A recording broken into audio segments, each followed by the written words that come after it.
ನಮ್ಮ comfort food post partum depression street ಲೈಟಲ್ಲಿ S P D ಯಾಕೆ ಯೂಸ್ ಮಾಡ್ತಾರೆ?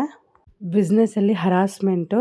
ಸೊ ಚಿಕ್ಕಪೇಟೆಯಲ್ಲಿ ಅಯ್ಯಪ್ಪ ಹೋಲ್ಸೇಲ್ ಡೀಲರ್ ಕಾಲ್ ಮಾಡಿಬಿಟ್ಟು ನನಗೆ ಫ್ರೆಂಡ್ಸ್ ಇಲ್ಲ, ಫ್ರೆಂಡ್ ಥರ ಮಾತಾಡ್ಬೋದಾ ನಿಮ್ಮ ಹತ್ರ ಅಂತ ಕೇಳಿದ್ದ. ನಮಸ್ಕಾರ ಎಲ್ರಿಗೂ. ಇವತ್ತಿನ ವ್ಲಾಗ್ ಅಡುಗೆಯಿಂದ ಸ್ಟಾರ್ಟ್ ಆಗ್ತಾ ಇದೆ. ಸೊ ನಾನು ಒಂದು 2-3 ಡೇಸ್ ವ್ಲಾಗ್ಸ್ನ ಒಟ್ಟಿಗೆ ಮಾಡಿ ಒಂದು ವ್ಲಾಗ್ ಮಾಡಿ ಹಾಕ್ತಾ ಇದ್ದೀನಿ. ಇಲ್ಲಿ ನೋಡಿ, ಬರೀ ಬೇಳೆ ಸಾರು ಮಾಡ್ತಾಯಿದ್ದೀನಿ. ಈರುಳ್ಳಿ, ಬೆಳ್ಳುಳ್ಳಿ, ಜೀರಿಗೆ, ಒಣಗಿದ ಮೆಣಸಿನ್ಕಾಯಿ, ಟೊಮೆಟೊ ಸ್ವಲ್ಪ ಜಾಸ್ತಿನೇ ಹಾಕ್ತೀನಿ. ಯಾಕೆಂದರೆ ಇದು ಬೇಳೆ ಬೇಯಲ್ಲ ಹುಣ್ಸೆಹಣ್ಣು ಹಾಕಿದ್ರೆ, ಅದರಿಂದ ಟೊಮೆಟೊ ಸ್ವಲ್ಪ ಜಾಸ್ತಿ ಹಾಕ್ತೀನಿ. ಹುಣ್ಸೆಹಣ್ಣು ತೀರಾ ಹಾಕೋದೇ ಇಲ್ಲ. ಇದು ಬೇಳೆ ಬೇಯೋದಕ್ಕೆ ಒಂದು ಸ್ವಲ್ಪ ಅರಿಶಿನ ಪುಡಿ ಮತ್ತು ಸ್ವಲ್ಪ ಆಯಿಲು ಅದು ಹಾಕಿ ಒಂದು 5-6 ವಿಸಿಲ್ಸ್ ಬಂದ್ರೇ ಇಲ್ಲಿ ಬೇಳೆ ಬೇಯುತ್ತೆ. ಮೇ ಬಿ ಇದಕ್ಕೆ ಮುಂಚೆನೇ ಹೇಳಿದ್ದೀನಿ, ವಾಟರ್ ಪ್ರಾಬ್ಲಮ್ ಇರ್ಬೋದು, ಬೇಳೆ ಬೇಗ ಬೇಯೋದಿಲ್ಲ. ಸೊ ಅದ್ರ ಜೊತೆಗೆ ಬೆಂಡೆಕಾಯಿ ಪಲ್ಯ ಮತ್ತು ತುಂಬ ಹೀಟ್ ಆಗ್ತಾಯಿದೆ. ನಮ್ಮ ಮನೆಯವ್ರು ಮಾರ್ಕೆಟಲ್ಲಿ ಕೆಲಸ ಮಾಡ್ತಾರಲ್ವ, ಅದರಿಂದ ತುಂಬ ಹೀಟ್ ಅಂತಿದ್ರು. ಅದಕ್ಕೆ ಸ್ವಲ್ಪ ಹೆಸರುಬೇಳೆ ಮಾಡೋಣ ಅಂತ. ಈ ಕಡೆ ನೋಡಿ ಸರಿನೂ ಆಗ್ತಾಯಿದೆ. ಇದು ನನ್ನ ಚಿಕ್ಕ ಮಗನಿಗೆ. ನನ್ನ ದೊಡ್ಡ ಮಗ ನಾವೇನು ತಿಂತೀವಿ ಅದೆಲ್ಲ ತಿಂತಾನೆ, ಅವನದೇನು ಇಶ್ಯೂ ಇಲ್ಲ. ಇವನಿಗೆ ಈಗ 8 ಮಂತ್ಸ್ ರನ್ನಿಂಗು. ಸೊ ಅದರಿಂದ ರಾಗಿ ಸರಿ ಮಾಡಿ ತಿನ್ನಿಸ್ತಿದ್ದೀವಿ. 6 ಮಂತ್ಸ್ ಬಿದ್ದಾಗಿಂದ ರಾಗಿ ಸರಿ ತಿನ್ನಿಸ್ತಾಯಿದ್ದೀವಿ. ಏನೇನು ಹಾಕ್ತೀವಿ ಅಂದರೆ ಅದೇ ನಾರ್ಮಲ್ ರಾಗಿ ಪೌಡ್ರು ಮತ್ತು ಎಲ್ಲ ಸ್ವಲ್ಪ ಡ್ರೈ ಫ್ರೂಟ್ಸ್ನ ರೋಸ್ಟ್ ಮಾಡಿ ಪೌಡ್ರ್ ಮಾಡಿ ಮಿಕ್ಸ್ ಮಾಡಿ ಇಟ್ಕೊಂಡಿದ್ದೇನೆ. ಅದೇ ತಿನ್ನಿಸ್ತೀವಿ 2 ಟೈಮ್ಸು. ಮಿಡಲಲ್ಲಿ ಸ್ವಲ್ಪ ಹಾಲು ಕೊಡ್ತೀವಿ. ಓಕೆ. ಸೊ ಅಡುಗೆಗೆ ಬಂದರೆ ಇವತ್ತು ಸ್ವಲ್ಪ ಸ್ಪೆಷಲ್ ಮಾಡೋಣ ಅಂತ. ಇದು ನೋಡಿ, ಕರ್ಡು, ಮನೆಯಲ್ಲೇ ಮಾಡೋವಂಥ ಮೊಸರು, ಹಾಲಿರುತ್ತಲ್ವ ಅದರಲ್ಲೇ ಮೊಸರು ಹಾಕ್ತಾರೆ ಅಮ್ಮ.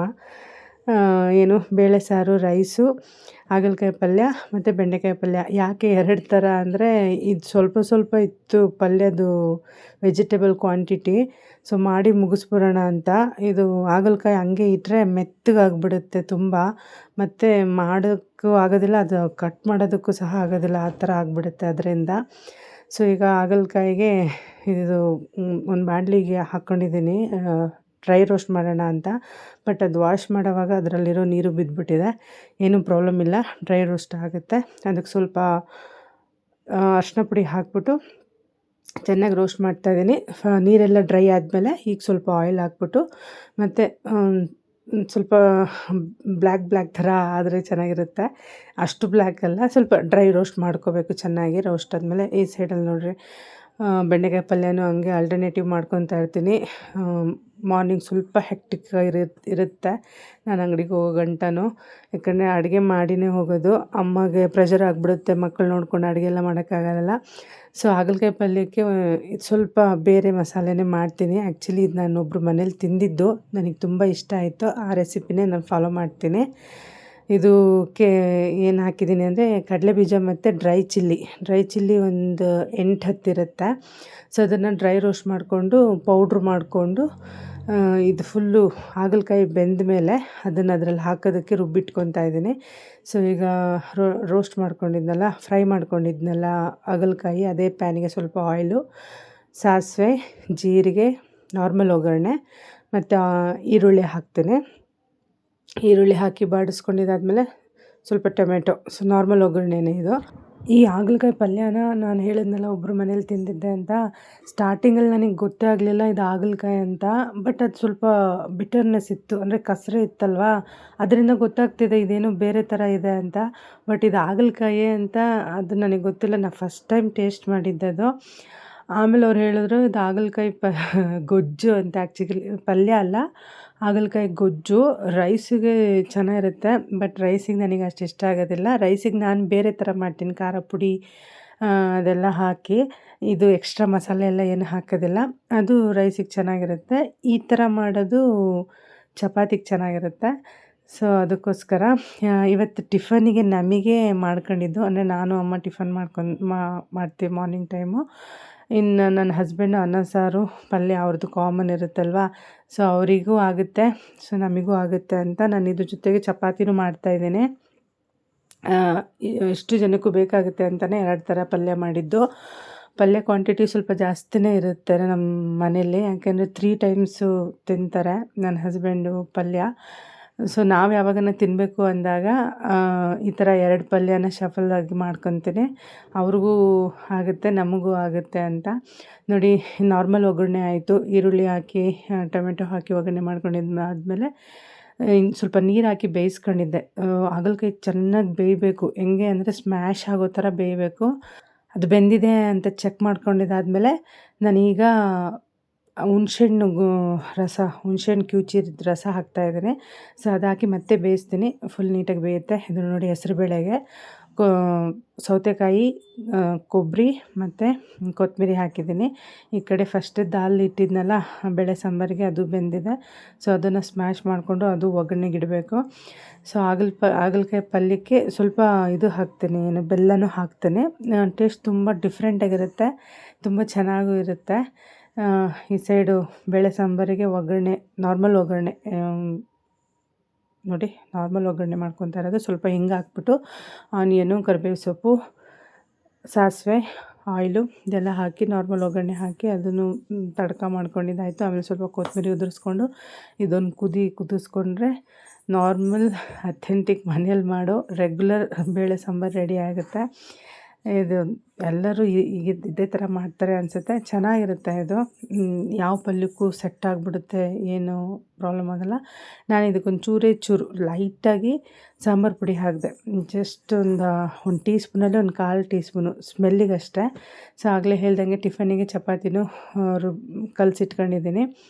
ಈಗ ಹೆಸರುಬೇಳೆ ನೆನೆಸಿಟ್ಟಿದ್ದನ್ನು ವಾಶ್ ಮಾಡಿ ನೆನೆಸಿಟ್ಟಿದ್ದೆ, ಅದನ್ನ ಇದಕ್ಕೆ ಹಾಕಿ ಮಿಕ್ಸ್ ಮಾಡ್ಕೊತಾ ಇದ್ದೀನಿ. ಇದು ಮನೆಯಲ್ಲಿ ನಾನು ಅಮ್ಮ ಚೆನ್ನಾಗಿ ತಿಂತೀವಿ ಇದನ್ನು. ನನ್ನ ಹಸ್ಬೆಂಡಿಗೆ ಅಷ್ಟಿಷ್ಟ ಇಲ್ಲ, ಬಟ್ ಈ ಥರ ಹೀಟ್ ಇದ್ದಾಗ ತಿಂತಾರೆ ಅವರು. ಸೊ ನೋಡಿ, ಈಗ ಹಾಗಲಕಾಯಿ ಸ್ವಲ್ಪನೂ ಕಾಣಿಸ್ತಾ ಇಲ್ಲ ನೋಡಿರಿ. ಅಂದರೆ ಅದು ಚೆನ್ನಾಗಿ ಬೆಂದಾದಮೇಲೆ ಚೌಟಲ್ಲಿ ನಾನು ಸ್ವಲ್ಪ ಸ್ಮ್ಯಾಶ್ ಮಾಡ್ಕೊಂಡಿದ್ದೆ. ಸೊ ಈಗ ರುಬ್ಬಿರೋ ಅಂಥ ಕಡಲೆಬೀಜ ಮತ್ತು ಡ್ರೈ ಚಿಲ್ಲಿ ಇತ್ತಲ್ಲ, ಸೊ ಅದನ್ನು ಇದಕ್ಕೆ ಹಾಕ್ಕೊಂಡು ಸ್ವಲ್ಪ ಧನಿಯಾ ಪುಡಿ, ಚಿಲ್ಲಿ ಪೌಡ್ರು ಎಕ್ಸ್ಟ್ರಾ ಹಾಕಿದ್ದೀನಿ, ಮತ್ತು ಕೊತ್ತಂಬರಿ ಹಾಕ್ಕೊಂಡು ಕಲಸಿಟ್ಕೊಂಡ್ರೆ ಇದು ರೆಡಿ ಆಗಿಬಿಡುತ್ತೆ.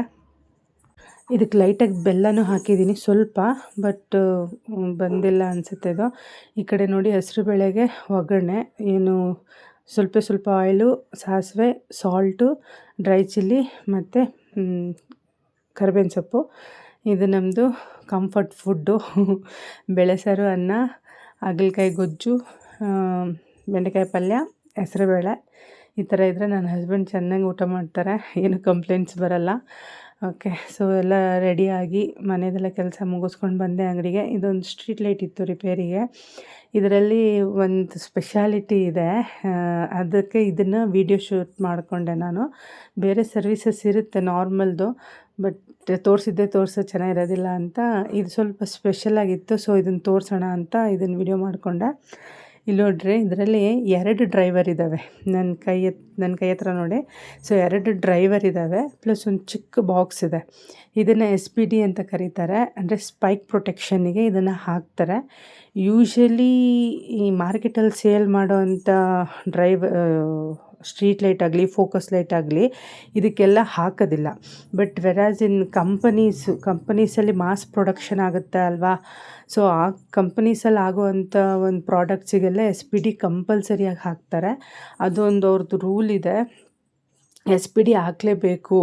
ಮತ್ತು ಪೋಲ್ಸ್ ಇರುತ್ತೆ ನೋಡಿರಿ, ಗಾರ್ಡನ್ಸಲ್ಲಿ ಎಲ್ಲ ಪೋಲ್ಗಳು ನಿಲ್ಲಿಸಿರ್ತಾರೆ. ಸೊ ಅದರಲ್ಲೂ ಅಷ್ಟೇ ಈ ಥರ SPDs ಕಂಪಲ್ಸರಿಯಾಗಿ ಹಾಕಬೇಕು ಅಂತ ಇದೆ.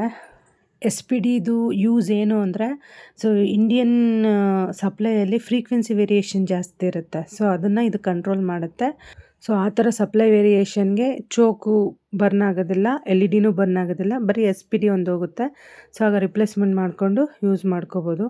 ಇದು ಒಂದು ಚೋಕ್ ಹೋಗಿತ್ತು, ರಿಪ್ಲೇಸ್ಮೆಂಟ್ ಮಾಡಿ ರೆಡಿ ಮಾಡಿದೆ.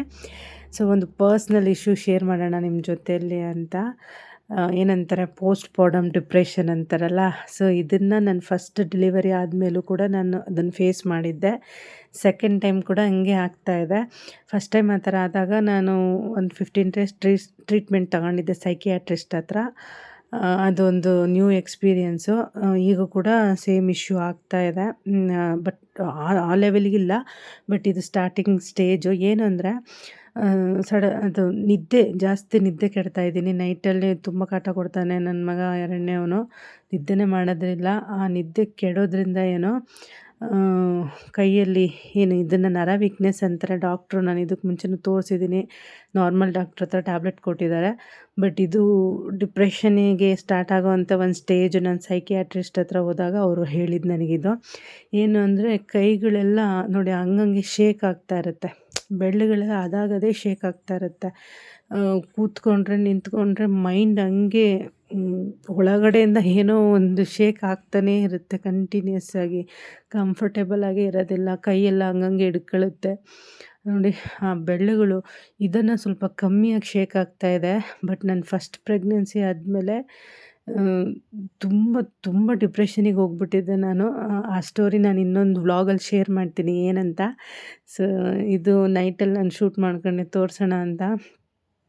ಎಷ್ಟೇ ಕಂಟ್ರೋಲ್ ಮಾಡ್ಕೊಂಡ್ರೂ ಕೈಗಳನ್ನ ಆ ಬೆರಳುಗಳು ಆವಾಗವೇ ಶೇಕ್ ಆಗ್ತಾನೇ ಇರುತ್ತೆ ಕಂಟಿನ್ಯೂಸ್ ಆಗಿ. ಬಟ್ ಏನಂದರೆ ಟ್ಯಾಬ್ಲೆಟ್ಸ್ ಎಲ್ಲ ತೊಗೋಬೇಕು.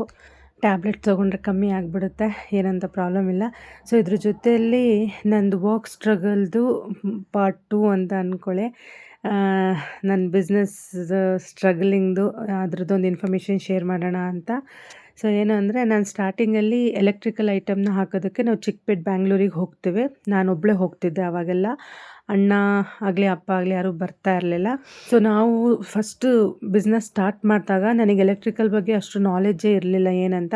ಬಟ್ ನಾನು ಕಂಪ್ನೀಲಿ ವರ್ಕ್ ಮಾಡ್ತಿದ್ನಲ್ವ, ಟೀ ಲೈಟ್ ಕಂಪ್ನಿಯಲ್ಲಿ. ಅಲ್ಲೊಬ್ಬರು ಅಣ್ಣ ನನಗೆ ಅಂಗಡಿಗಳು ಪರಿಚಯ ಮಾಡಿಕೊಟ್ರು. ಈ ಅಂಗಡಿಯಲ್ಲಿ ಈ ಥರ ಐಟಮ್ ಸಿಗುತ್ತೆ ಎಲೆಕ್ಟ್ರಿಕಲ್ದು, ಸೊ ತೊಗೊಂಬಂದು ಸೇಲ್ ಮಾಡ್ಕೊಳ್ರಿ ಅಂತ. ಹೋಲ್ಸೇಲ್ ಅಂಗಡಿಗಳು. ಸೊ ಆ ಥರ ಅಂಗಡಿಗಳಲ್ಲಿ ಒಂದು ಪರ್ಟಿಕ್ಯುಲರ್ ಅಂಗಡಿ ಒಬ್ಬರು, ಅವ್ರ ಹೆಸರನ್ನ ಹೇಳೋದಿಲ್ಲ. ಸೊ ಅವ್ರ ಅಣ್ಣ ತಮ್ಮದಿರು ಇಬ್ಬರು ಒಂದೇ ಅಂಗಡಿಲಿ ಕೂರೋರು ಆವಾಗ. ಇವಾಗ ಬೇರೆ ಬೇರೆ ಸ್ವಲ್ಪ ಈ ಸೆಟುಗಳು ನೋಡಿದ್ರಲ್ಲ ಡೆವಲಪ್ ಆಗಿಬಿಡ್ತಾರೆ ಬೇಗ. ಸೊ ಆ ಇದರಲ್ಲಿ ನಾನು ಅವ್ರ ತಮ್ಮ ಹತ್ರ ಜಾಸ್ತಿ ಬಿಸ್ನೆಸ್ ನಮ್ಮದು. ನಾನೇನು ಆರ್ಡ್ರ್ ಮಾಡೋದು, ಕೊಡೋದು, ತೊಗೊಳ್ಳೋದು. ಆ ಯಪ್ಪ ಏನು ಆ ಥರ ಅಲ್ಲ. ಬಟ್ ವೆರಾಸ್ ಅವ್ರ ಅಣ್ಣ ಇದ್ನಲ್ಲ, ಅವನು ಸ್ವಲ್ಪ ಸರಿ ಇಲ್ಲ. ಫೇಸ್ ಟು ಫೇಸ್ ಇದ್ದಾಗ ಅವ್ರು ನಮ್ಮ ಹತ್ರ ಏನೂ ಆ ಥರ ಏನೂ ಮಾತಾಡಿದ್ದಿಲ್ಲ, ಫ್ರ್ಯಾಂಕಾಗಿ ಹೇಳಬೇಕು ಅಂದರೆ. ಬಟ್ ಒಂದು ದಿವಸ ಸುಮ್ಮನೆ ಅಂದರೆ ನಮ್ಮದು ವೀಕ್ಲಿ ಪೇಮೆಂಟ್ಸ್ ಇರುತ್ತೆ. ನಾವು ಐಟಮ್ ತೊಗೊಬಂದ್ಬಿಡ್ತೀವಿ, 1 ಲಕ್ಷದ್ದು 2 ಲಕ್ಷದ್ದು. ಸೊ ಅದನ್ನು ವೀಕ್ಲಿ ಪೇ ಮಾಡೋದಿರುತ್ತೆ ಇಷ್ಟು ಅಂತ. ಸೊ ಆಗ ಪೇಮೆಂಟ್ ಕೇಳೋದಕ್ಕೇನೋ ಫೋನ್ ಮಾಡಿದ್ದಾರೆ ಅಂತ ಹೇಳ್ಬಿಟ್ಟು ನಾನು ಆ ಯಪ್ಪನ ಕಾಲ್ನ ರಿಸೀವ್ ಮಾಡಿದೆ. ಆ ಯಪ್ಪ ಫೋನ್ ಮಾಡಿದ್ದ. ಸೊ ಮಾಡಿದಾಗ ಆ ಯಪ್ಪ ಹೇಳ್ತಾನೆ, ನನಗೆ ಫ್ರೆಂಡ್ಸ್ ಯಾರೂ ಇಲ್ಲ ಮಾತಾಡೋದಕ್ಕೆ, ಅದಕ್ಕೆ ನಾನು ನಿಮಗೆ ಫೋನ್ ಮಾಡಿದ್ದೀನಿ ಮಾತಾಡೋದಕ್ಕೆ ಅಂತ ಹೇಳ್ದ. ಸೊ ಅದಾಗಲೇ ನನಗೆ ತುಂಬ ಎಕ್ಸ್ಪೀರಿಯೆನ್ಸ್ ಆಗಿತ್ತು ಈ ಥರ ಅವ್ರನ್ನೆಲ್ಲ ಹ್ಯಾಂಡಲ್ ಮಾಡಿ. ಸೊ ಆಗ ನಾನು ಹೇಳಿದೆ, ಆ ಥರ ಫ್ರೆಂಡ್ಶಿಪ್ ಮಾಡಂಗಿದ್ರೆ ನಿಮ್ಮ ಹೆಂಡ್ತಿಗೆ ಫೋನ್ ಮಾಡಿ ಮಾತಾಡ್ರಿ ಅಂತ. ಅದೇ ಲಾಸ್ಟು. ಅದಾದಮೇಲೆ ಆ ಯಪ್ಪ ನನ್ನ ಹತ್ರ ಮಾತಾಡಿದ್ದೇ ಇಲ್ಲ. ಅವ್ರ ಶಾಪಿಗೆ ಹೋದಾಗೂ ಮಾತಾಡಿದ್ದೇ ಇಲ್ಲ. ಆಮೇಲೆ ನನ್ನ ಬಿಸ್ನೆಸ್ ಅವ್ರ ಹತ್ರ ಅಷ್ಟು ಮಾಡಲಿಲ್ಲ, ಕಟ್ ಮಾಡಿಬಿಟ್ಟೆ. ಈ ಥರ ಎಕ್ಸ್ಪೀರಿಯೆನ್ಸಸ್ ನನಗೆ. ಬಟ್ ಇನ್ನೂ ಒಬ್ಬರು ಅದೇ ಚಿಕ್ಕಪೇಟಲ್ಲೇ ಇನ್ನೂ ಒಬ್ಬರಿದ್ದಾರೆ. ಇನ್ನೊಂದು ಶಾಪ್ ಪೂನಮ್ ಅಂತ. ಸೊ ನನಗೆ ಎಲೆಕ್ಟ್ರಿಕಲ್ ಬಗ್ಗೆ ಹೇಳ್ಕೊಟ್ಟಿದ್ದು ಅಂದರೆ ಈ ಪ್ರಾಡಕ್ಟ್ನ ಈ ರೇಟಿಗೆ ಪರ್ಚೇಸ್ ಮಾಡಿಕೊಂಡ್ರೆ ನೀವು ಯಾವ ರೇಟಿಗೆ ಸೇಲ್ ಮಾಡಬೇಕು ಅಂತೆಲ್ಲ ಹೇಳ್ಕೊಟ್ಟಿದ್ದು ನನಗೆ ಅವರೇ. ಒಂಥರ ಏನು ಟೀಚರ್ ಥರನೇ ಅವ್ರನ್ನ ನಾನು ನೆನೆಸ್ಕೊತೀನಿ. ಈ ಥರ ಜನ ಇರ್ತಾರೆ ನೋಡಿರಿ. ಎಲ್ಲ ಕಡೆನೂ ಈ ಥರ ಜನ ಇರ್ತಾರೆ. ಒಬ್ಬರು ಪಾಸಿಟಿವ್ ಆಗಿರ್ತಾರೆ, ಒಬ್ಬರು ನೆಗೆಟಿವ್ ಆಗಿರ್ತಾರೆ. ಸೊ ಇದು ನನ್ನ ಎಕ್ಸ್ಪೀರಿಯೆನ್ಸು. ಪೂನಮ್ ಎಲೆಕ್ಟ್ರಿಕಲ್ ಅಂತ ಹೇಳಿದ್ನಲ್ಲ, ಅವ್ರು ಮಾತ್ರ ತುಂಬ ಒಳ್ಳೆಯವರು. ನನಗೆ MCB ಸ್ವಿಚ್ಚು ಸಾಕೆಟ್ ಅಂದರೆ ಏನಂತನೂ ಗೊತ್ತಿರಲಿಲ್ಲ. ಅವರೇ ನನಗೆ ಹೇಳ್ಕೊಟ್ಟಿದ್ದು ಇದನ್ನೆಲ್ಲ. ಎಲೆಕ್ಟ್ರಿಕಲ್ ಐಟಮ್ ತುಂಬ ಅವ್ರ ಹತ್ರ ಕಲ್ತಿದ್ದೀನಿ. ಬಟ್ ಹಂಗೆ ಬಿಸ್ನೆಸ್ ಕೂಡ ಕೊಟ್ಟಿದ್ದೀನಿ. ಇವಾಗ ನಾವು ಎಲೆಕ್ಟ್ರಿಕಲ್ ಸ್ವಲ್ಪ ಕಮ್ಮಿ, ಲೈಟಿಂಗ್ ಸ್ವಲ್ಪ ಜಾಸ್ತಿ ಮಾಡ್ತಾಯಿದ್ದೀವಲ್ಲ, ಸೊ ಹಂಗೆ ನಡೀತಿದೆ ಬಿಸ್ನೆಸ್ಸು. ಇದು ಬಂದು ಮಾರುತಿ ನಗರದಲ್ಲಿ ಮುತ್ತಲಮ್ಮ, ಗಂಗಮ್ಮ ಮತ್ತು ಚೌಡೇಶ್ವರಿ ತಾಯಿ ಕೂರಿಸಿದ್ರು. ಮಾರುತಿ ನಗರ ಅಂದರೆ ಎಲ್ಲಿ ಬರುತ್ತೆ, ಈ Pai international D cross main road, Pai international ಮತ್ತು ಅಯ್ಯಪ್ಪ ದೇವಸ್ಥಾನ ಇದೆಲ್ಲ, ಆ ಹಿಂದುಗಡೆ ಏರಿಯಾ ಎಲ್ಲ ಮಾರುತಿ ನಗರದು. ಸೊ ಅಲ್ಲಿ ಕೂರಿಸಿದ್ರು. ನಮಗೂ ಕೊಟ್ಟಿದ್ರು ಕಾರ್ಡು. ಆ ಲೈನಲ್ಲಿ ಎಲ್ರಿಗೂ ಕಾರ್ಡ್ ಕೊಟ್ಟು ಅಮೌಂಟ್ ಕಲೆಕ್ಟ್ ಮಾಡ್ಕೊಂಡು ಹೋಗಿದ್ರು. ಇದು ನಾವು ಹೋಗಿದ್ದು ಫಸ್ಟ್ ಇಯರು, ಅಂದರೆ ಇದೇ ಫಸ್ಟ್ ಇಯರ್. ಇಲ್ಲಿಗೆ ಶಿಫ್ಟ್ ಆದಮೇಲೆ ಇದೇ ಫಸ್ಟ್ ಟೈಮ್ ನಾವು ಈ ಥರ ದೇವ್ರು ಕೂರಿಸಿರೋ ಹತ್ರ ಹೋಗಿರೋದು. ಇದಕ್ಕೆ ಮುಂಚೆ ನಾವಿದ್ದಿದ್ದು ಜಾಲಪ್ಪ ಕಾಲೇಜ್ ಹತ್ರ ಅಲ್ವಾ. ಸೊ ಅಲ್ಲಿ ಮುತ್ತಲಮ್ಮ ಜಾತ್ರೆ ಆದಾಗ ಅಲ್ಲಿ ಹೋಗ್ತಿದ್ವಿ. ನಾವು ರೆಗ್ಯುಲರಾಗಿ ಮುತ್ತಲಮ್ಮ ದೇವಸ್ಥಾನಕ್ಕೆ ಹೋಗ್ತೀವಿ. ಸುಮಾರು ಒಂದು 20 22 ವರ್ಷದಿಂದನೂ. ಜಾತ್ರೆಗಂತೂ ಕಂಪಲ್ಸರಿ ಹೋಗೇ ಹೋಗ್ತೀವಿ. ಸೊ ಇಲ್ಲಿ ಕೂರಿಸ್ದಾಗ ಹೋಗಿದ್ವಿ. ತುಂಬ ಚೆನ್ನಾಗಿ ಮಾಡಿದರು. ಊಟ ಎಲ್ಲ ಚೆನ್ನಾಗಿ ಅಂದರೆ ಇದು ನಾವು ಹೋಗಿದ್ದ ದಿನ ಬಂದು 3 ದೇವ್ರುಗಳ್ನ ಬಿಡೋವಂಥ ದಿನ. ಪೂಜೆ ಎಲ್ಲ ಚೆನ್ನಾಗಿತ್ತು. ಊಟನೂ ಹಾಕ್ಸಿದ್ರು ಅವರು. ಆಮೇಲೆ ಫಸ್ಟ್ ಡೇ ಕೂರಿಸಿದ್ದು ಮೇ ಬಿ ಬುಧವಾರ ಅನಿಸುತ್ತೆ. ಬುಧವಾರ ಅಲ್ಲ, ಸೋಮವಾರ ಕೂರಿಸಿದ್ದು, ಬುಧವಾರ ಎತ್ತಿದ್ದು ದೇವ್ರನ್ನ. ಪ್ರೋಗ್ರಾಮ್ಸ್ ಎಲ್ಲ ಇಟ್ಟಿದ್ರು, ಹೋಗೋಕ್ಕೆ ಆಗಲಿಲ್ಲ. ಚೆನ್ನಾಗಿತ್ತು, ತುಂಬ ಚೆನ್ನಾಗಿ ಮಾಡಿದರು. ನೋಡಿ, ನಾವೆಲ್ಲರೂ ಹೋಗಿದ್ವಿ. ನಾವು ಫ್ಯಾಮಿಲಿ 4 ಜನನೂ ಹೋಗಿ ಆ್ಯಕ್ಚುಲಿ ಅವತ್ತು ಒಂದು ಊರ ಹಬ್ಬಕ್ಕೂ ಹೋಗಿದ್ವಿ. ಇಲ್ಲಿ ಮಾರ್ಸಂದ್ರ ಹತ್ರ, ಅರ್ದೇಶಳ್ಳಿ ಹತ್ರ. ಸೊ ಅಲ್ಲಿ ಹೋಗಿ ಬಂದ್ಬಿಟ್ಟು ಇಲ್ಲಿ ಹೋಗಿದ್ದು. ಇದು ಈ ಥರ ಬಿಡೋ ದಿವಸ ದೇವ್ರನ್ನ ವಾಪಸ್ ಅಂದರೆ ದೇವಸ್ಥಾನಕ್ಕೆ ಬಿಡೋ ದಿವಸ ಈ ಥರ ಎಲ್ಲ ಫಂಕ್ಷನ್ಸ್ ಎಲ್ಲ ಆಯಿತು. ನಮ್ಮ ವ್ಲಾಗ್ ಇಷ್ಟ ಆಗಿದ್ದರೆ ಸಬ್ಸ್ಕ್ರೈಬ್ ಮಾಡಿ, ಲೈಕ್ ಮಾಡಿ, ಸಪೋರ್ಟ್ ಮಾಡಿ. Thank you.